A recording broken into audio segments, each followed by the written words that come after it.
What the hell is going on? A bear. He attacked and killed a girl. Geez, that's all we need. A killer bear on the loose. Actually, it was two of them. Two bears? That's all we need. Not two bears. Oh, so the bear may look like two bears did it. Would you? I'm John Renton with the Retro View. Grizzly for 1976.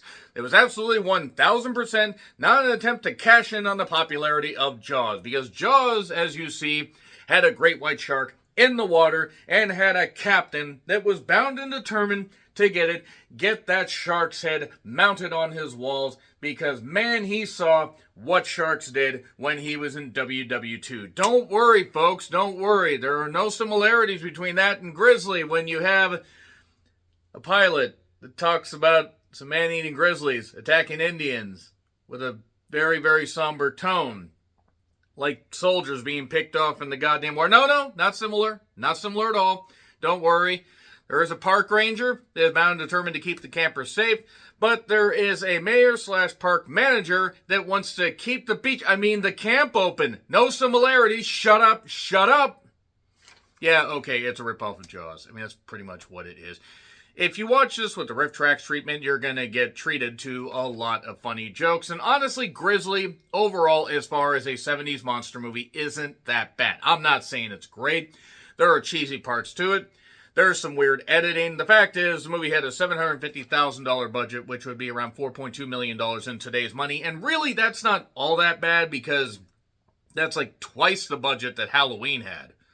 Seriously, Halloween costs like $380,000 in 1978. I mean, that's saying something. So this was directed by William Girdler, who would go on to do Day of the Animals.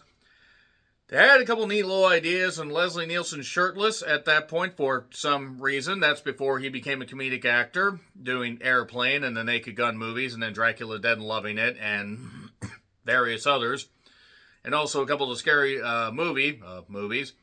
But William also did The Manitou, that I've been meaning to check out at some point because I heard about it, but I've never actually seen more than like one scene.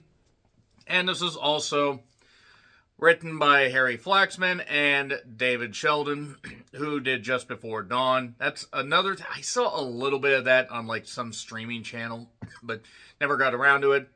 So, yes, it's basically Jaws on land. That's essentially what it is. I will say that this at least is a cut or a claw above most of the rip-off stuff, at least to me. I found some charm in this. It is by no means a well-written narrative. There are things that are, mentioned in some scenes. They are totally dropped, never referenced again.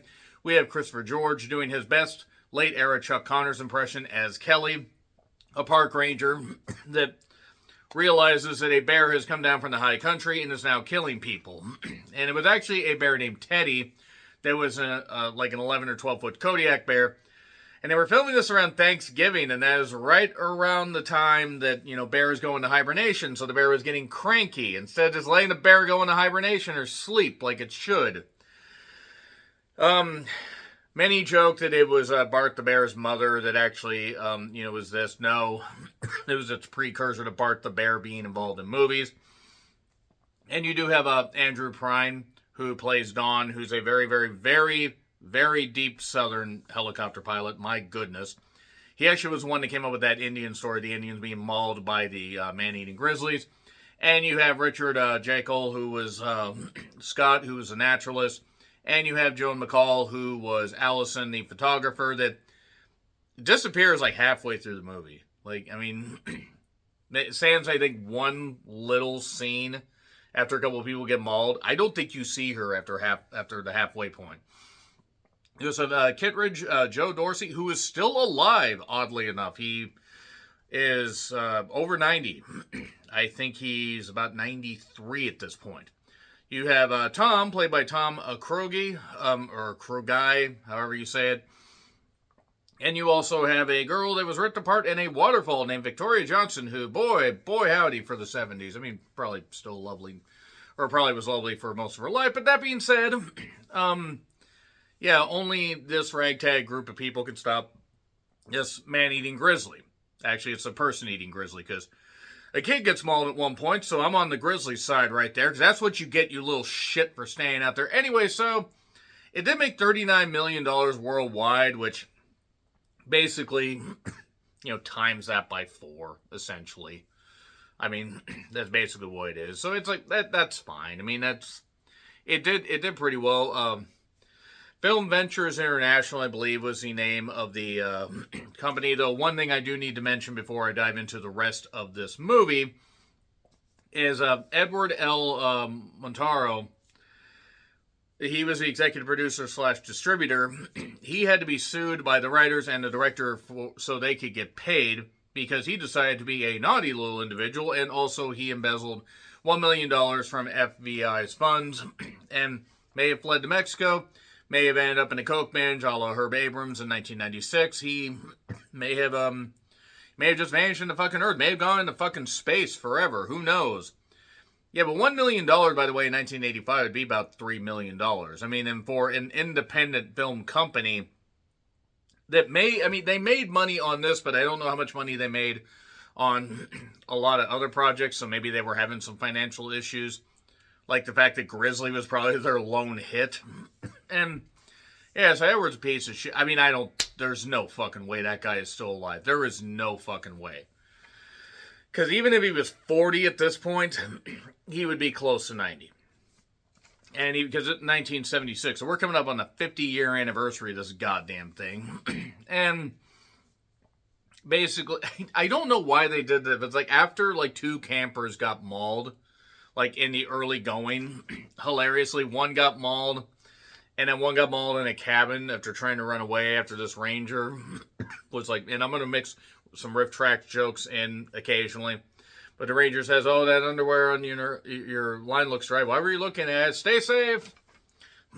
And really, a lot of what it is it's just from the cameraman's perspective, and you see a bear's paw come out, and there are shots of a bear where they tried their best. I mean, this is in the 70s, so I think they did their best to try to make it look, but obviously this bear was nowhere near any of these actors. The actors were a few feet away at least, possibly 15 feet away.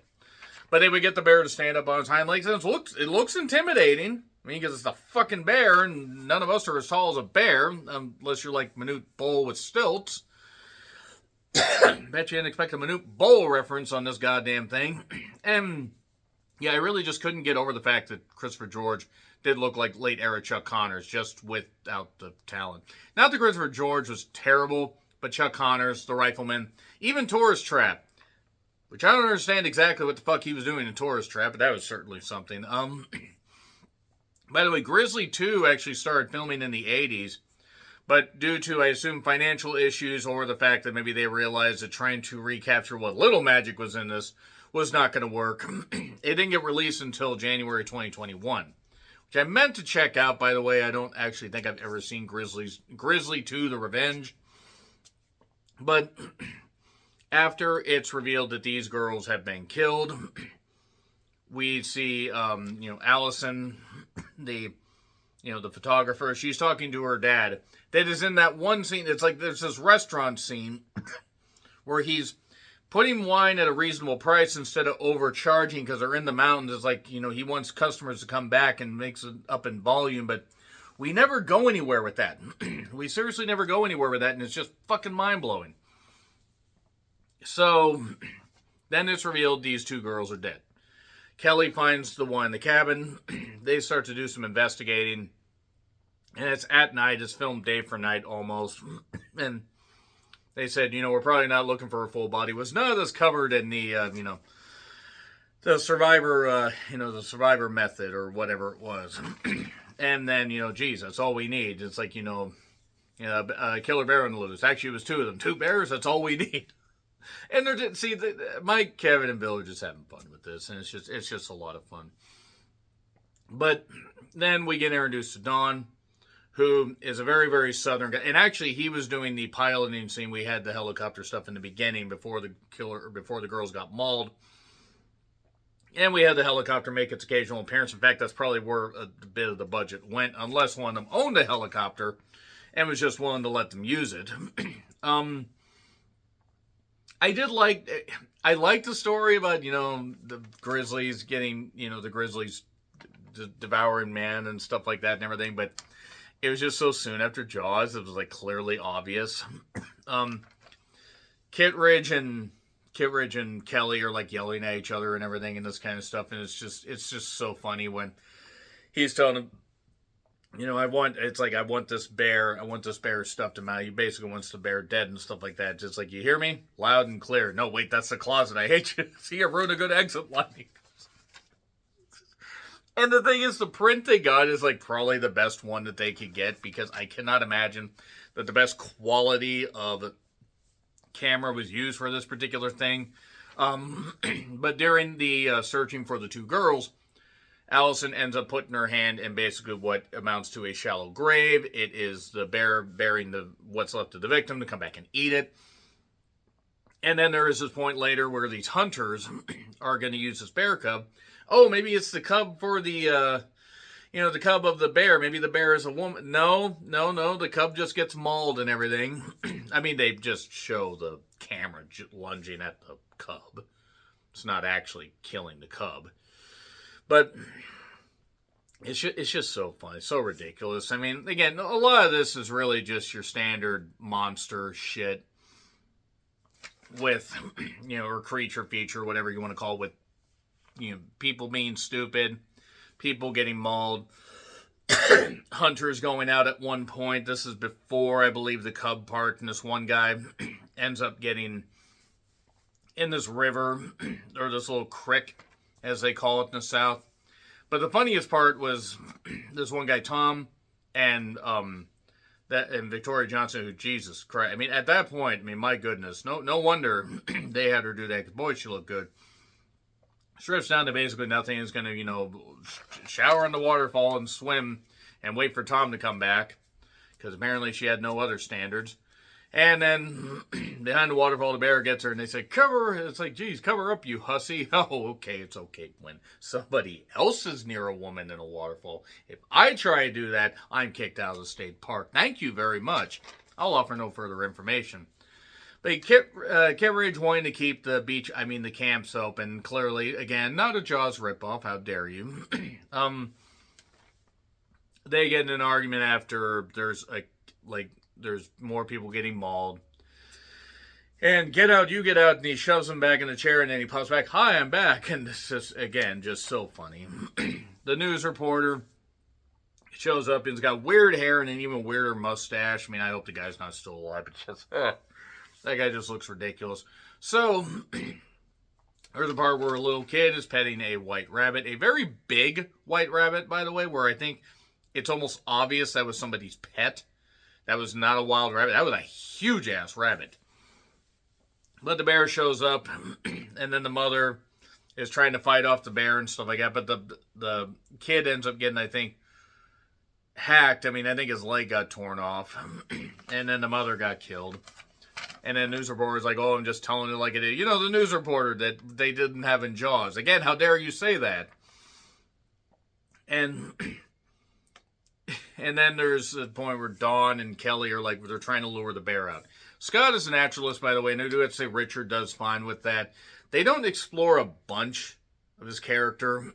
They just talk about how he's able to blend in with nature. Him and Kelly are old friends. Dawn and Scott kind of snipe at each other. And then Dawn and Kelly are going to, string up a deer carcass. And, we got to... Okay, that's good, sweetheart. And they said, you've done something right in your life if you've never referred to a corpse as sweetheart. And, yeah, they're not wrong. So, we're near the end of the thing. Again, Allison's totally disappeared. No idea about the wine business, none of that. And then suddenly, Scotty is just on his horse, dragging what's left of this deer. And then the bear attacks him and knocks off the horse's head. They said, it went to the Godfather school or whatever it was. And what's just so funny about that is the horse would have been spooked. The horse would have sensed that about the animal. The giant bear that's supposed to be 18 feet tall and 2,000 pounds. Now, don't get me wrong. It's a big fucking bear, but it wasn't that big. But I don't know if it's as big as the one in Claws, which is another movie I may watch at some point if it's on a streaming service. But yeah, knocks the horse's head off. Knocks out Scott. Apparently human heads can stay attached a lot easier than horses. And he buries him Scott then eventually unearths himself because it's a shallow grave, and then he gets killed. Now, mind you, we're near the end of the fucking movie. Don is flying his helicopter. Kelly's with him. They have their guns. They also have a rocket launcher. Because why the fuck wouldn't they have a rocket launcher? So they land. They don't have that many bullets, though. And instead of running, Don decides to just stand there like an idiot. He's going to club the bear with the gun after the bullets are gone. He gets bear hugged to death. Literally gets bear hugged to death. And then Kelly shoots him with the rocket launcher. And I don't understand what the plan was once you convert it. Nobody planned on like, hey, let's just maybe shoot the bear with that and save a few more people. If you had a rocket launcher, why didn't you land, lure the bear away from Scott, and do that? Whatever. I mean, I'm putting too much logic into a movie called Grizzly that's just a cash-in on Jaws. I found the movie entertaining. And I put a review up on Letterboxd, mostly for the entertainment factor and the riff tracks factor. It is by no means as good as the star rating I gave it. It's by no means a great movie, but it's fun. I mean, I found some fun in it. I can watch it occasionally and still find some fun. I'll say this is less mean-spirited than Orca. And Orca, you understand why the Orca did what it did. In fact, I need to rewatch that at some point. But that being said, let me know what you thought of Grizzly in the comments, please. Like, share, subscribe, Twitter, Letterboxd, Blue Sky handles in the description. I'm John Ritland, and until we're in the high country again, happy trails to you.